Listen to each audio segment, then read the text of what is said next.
Good morning. I'm John Ellsworth with Success Strategies. I'm the creator of Success Strategies Incorporated and the creator of the Success Strategies Advantage as well. And I want to welcome you to today's presentation, which I have entitled The Long-Term Impact of Positive Decisions. I see that so many people are, particularly in the dairy industry right now, are so focused on the short term. And I'm not saying that's not important, because we all want to survive this downturn that we've had for the last 3.5 years. But when the recovery comes, we don't want to be hobbling into the finish line. Instead, I want you to still be productive, profitable, and able to accelerate into what I think would be a very positive time period. We do not want to be hobbling at that point when the game takes off, so to speak. So, I know you need to manage for the short term, and I would encourage you to do so, but we need to plan for the long term. And here are 4 ideas that I want to share with you that I see people veering away from with short-term thinking, or excessive short-term thinking, perhaps. Concept number 1, I call it fill the barn. If you're running a dairy, I know that there's an oversupply of milk right now, and supposedly that's what's driving the milk price down in the world markets. But I think we're still competitive, and I think we will get back to a more profitable stage. But in terms of oversupply, is that a problem? Yes. Is it your direct problem? Not necessarily. And I know that's sort of going out on a limb saying that, and some people will say, John, you're dead wrong. But let me suggest something. You should get involved in the process of, with your co-op, with your cooperative, of managing that milk supply, trying to make the future of the dairy industry brighter. I'm all for that. But your number 1 job is to maximize your efficiency. And the only way you will do that is not to be running your facility at 80% of its capacity. On the contrary, and some of the things I suggested in the last video I did will help supplement these concepts. But your number 1 thing is to run at 100% efficiency in your operation. And then I would highly encourage you to get involved directly as a board member, working with board members, however you can do it, work with your cooperative or other milk processor and industry groups to make the future of the industry brighter. But your number 1 job is to maximize your efficiency, and the best way to do that is to fill the barn. Number 2, if you're running a dairy, I highly suggest, and you may think this sounds stupid, but I would highly suggest that you always make every attempt to establish sound feed contracts. At 60% of your total costs, why would you not want to do this?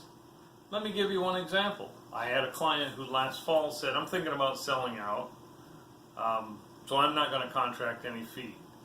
Contrary to the advice of his nutritionist and myself, he did not contract much feed at all.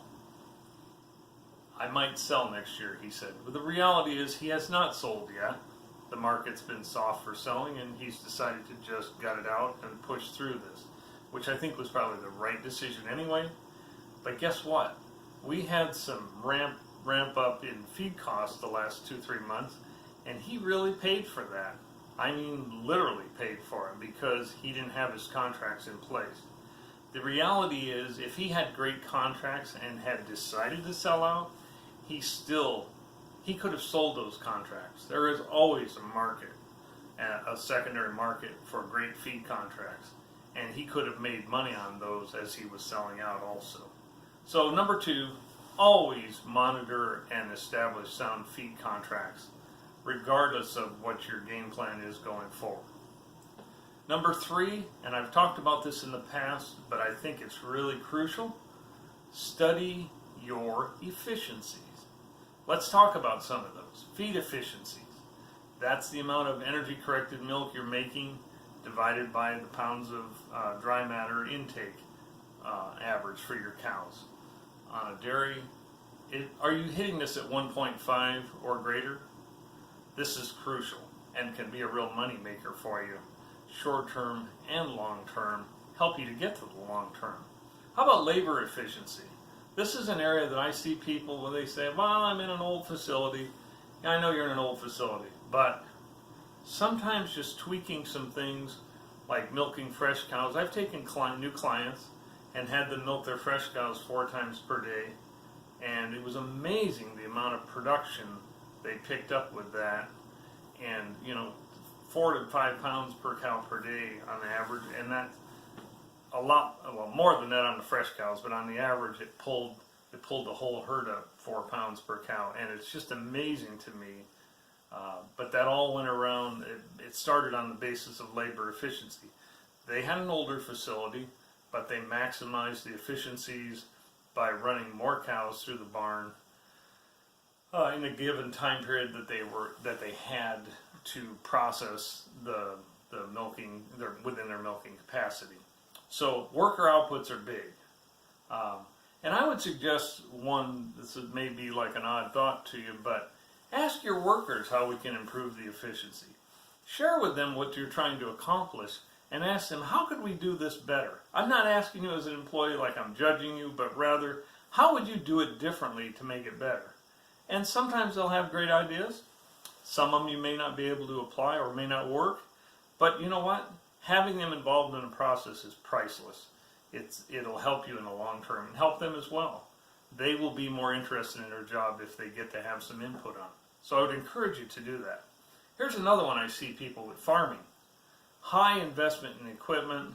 They aren't necessarily doing a great job with the farming production, but they say, gee, if I hire somebody, it could cost me 10% more. Well, you know what? I've had a couple clients they did. They spent that 10 to 15% more, but they got 20% more crop. That was not a bad trade-off at all.